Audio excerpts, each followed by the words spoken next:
Shalom dan puji Tuhan saudara, atas kebaikan Tuhan pada setiap kita sehingga pagi ini dengan izin Tuhan kita boleh bangun dengan tubuh badan sehat, pikiran cergas dan semangat yang berkobar-kobar untuk melayani Tuhan. Untuk memulai renungan kita, mari kita berdoa. Bapa Syurgawi, terima kasih karena bersama dengan kami pada pagi ini sementara kami mendengar mempelajari firman Tuhan. Dalam nama Yesus kami berdoa. Amin. Saudara dan saudari yang dikasihi dalam Kristus, tajuk renungan kita pagi ini adalah hati-hati. Mengapa perlu hati-hati? Hati-hati dalam apa?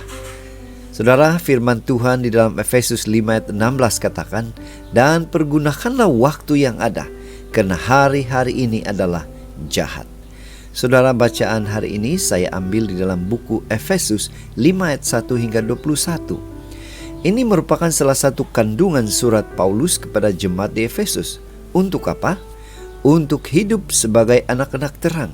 Dan bagaimana hidup sebagai anak-anak terang? Ada sebuah ilustrasi. Hati-hati.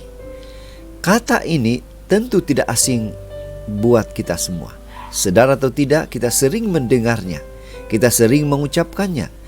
Sehingga begitu sering sampai akhirnya kata hati-hati seolah-olah hanya ucapan dan tidak ada makna. Tetapi tidak demikian dengan seorang pemuda, Roy. Roy menderita penyakit diabetes. Kadar gula dalam darahnya sangat tinggi. Jika Roy terluka, lukanya akan sukar sekali sembuh.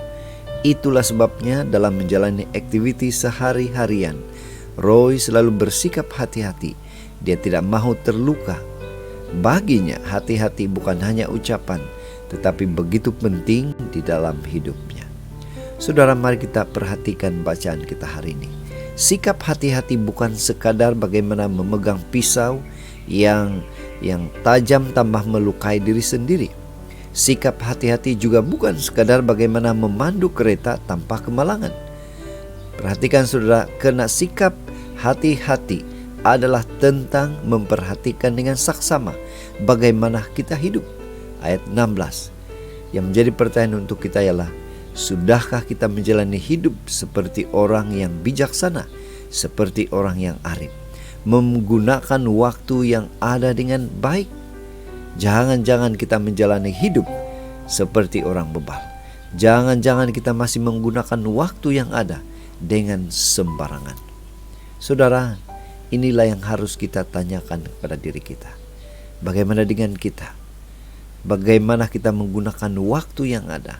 Bagaimana kita bersikap hati-hati dalam hidup kita? Mari kita bersikap hati-hati.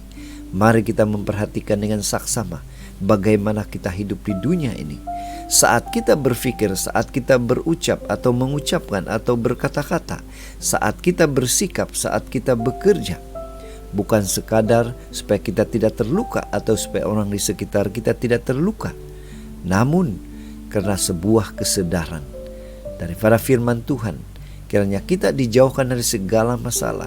Kiranya kita dan orang di sekitar kita terhindar dari segala malapetaka. Mari kita bersikap hati-hati dalam semua perkara. Itu sebabnya pada pagi ini, mari kita hati-hati dalam hidup. Mari kita sedarkan atau beritahu diri kita. Dan coba kita tanyakan dalam hidup kita, bagaimana kita menggunakan waktu yang ada. Apakah kita menggunakan waktu yang ada dengan penuh hati-hati? Apakah kita menggunakan waktu yang ada hanya untuk kemuliaan Tuhan? Saudara, jangan hanya kita mengucapkan kata hati-hati itu, tetapi yang paling penting, kita mengaplikasikan perkataan itu dalam hidup kita, khususnya untuk kemuliaan Tuhan. Inilah doa dan harapan kita, saudara. Dan terima kasih kepada Tuhan karena Dia memberikan kita kemampuan, kekuatan untuk terus bersandar sepenuhnya kepada Tuhan. Dan kita boleh hidup berhati-hati dalam semua perkara hanya untuk kemuliaan Tuhan. Mari saudara, kita tetap setia, tetap semangat, tetap positif, tetap sehat bersama dengan Tuhan sampai Maranatha. Tuhan memberkati kita. Mari kita berdoa. Bapa Surgawi, terima kasih karena sekali lagi Tuhan menyadarkan kami bagaimana kami harus bersikap hati-hati dalam kehidupan kami. Dalam nama Yesus kami berdoa. Amin.